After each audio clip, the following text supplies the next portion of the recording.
मैं कहूँगा कि मैं इनको हिंदुस्तान के साथ जो है ना इन लोगों को ब्रैकेट करता हूँ, उसी ज़ुमरे में इस्तेमाल को शुमार करता हूँ जिसमें हम हिंदुस्तान को दुश्मनों की सफ में देखते हैं। ये लोग भी पाकिस्तान दुश्मन हैं। That was Pakistan's Defence Minister Khawaja Asif. And he just compared the people protesting in Pakistan-occupied Kashmir to India. His justification, if they are clubbed. So what's his justification?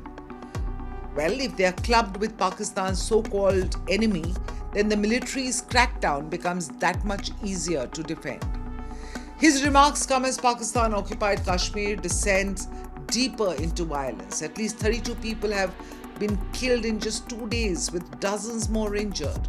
Reports from Mirpur say security forces opened fire on protesters on Tuesday, killing 12 civilians and injuring dozens more.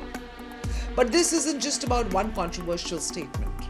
Only weeks ago, Khawaja Asif claimed that people from Mirpur and Rawalakot should not automatically be considered Pakistani simply because they hold Pakistani documents.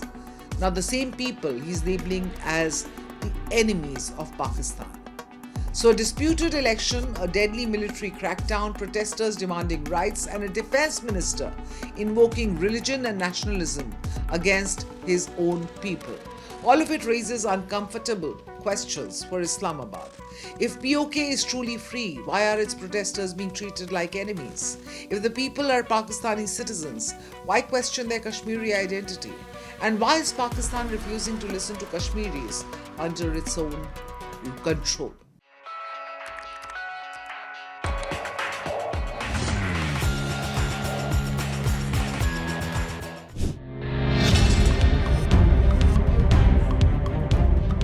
Khawaja Asif's remarks come as unrest intensified across Pakistan-occupied Kashmir.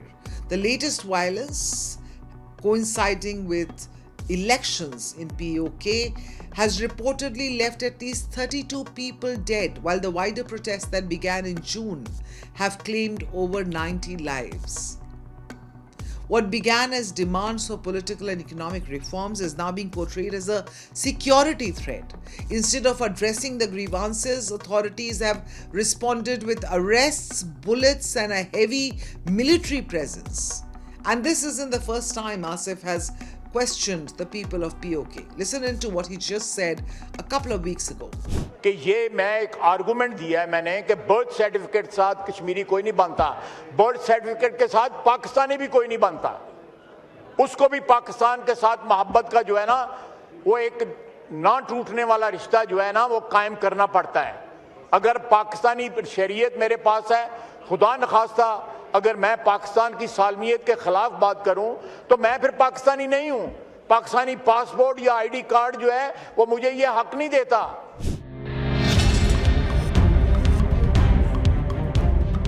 And Khawaja Asif didn't stop at questioning the identity of protesters in PoK.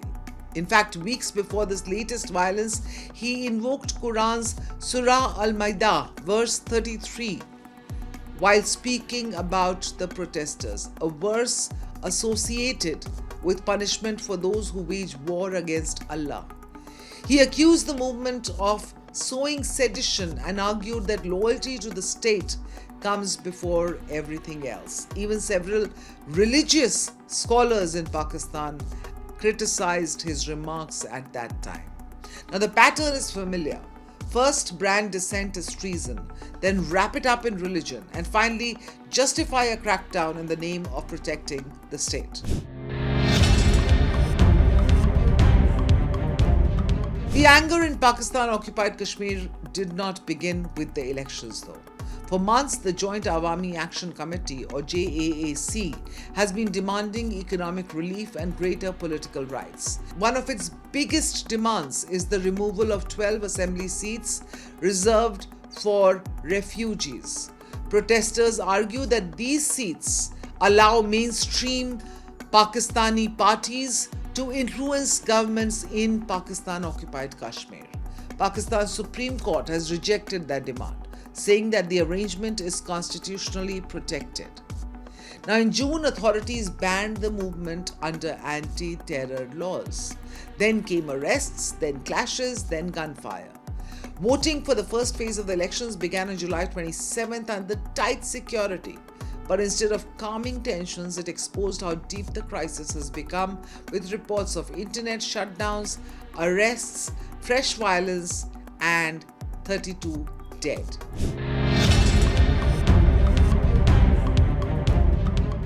India says the unrest only reinforces what it has argued for years, that people in Pakistan-occupied Kashmir face economic exploitation, political suppression, and denial of basic rights.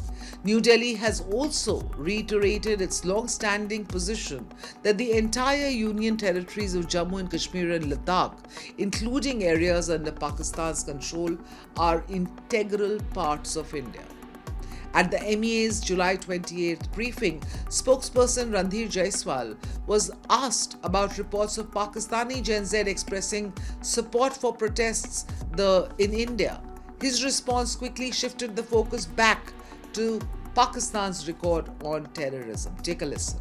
Let me say that, as we all are aware, Pakistan has been sponsoring cross-border terrorism against India for several decades now.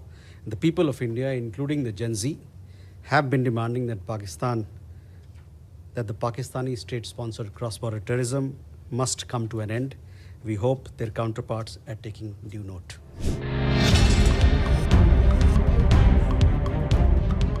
Now, for decades, Pakistan has tried to internationalize the Kashmir issue. Today, that uncomfortable questions are coming from inside the territory which it administers. And Khawaja Asif may have exposed Pakistan's biggest contradiction himself, because when a defense minister calls protesters in Pakistan-occupied Kashmir the enemy, the same way he describes India, he reveals how Islamabad increasingly views dissent in PoK, not as a democratic demand, but as a security threat.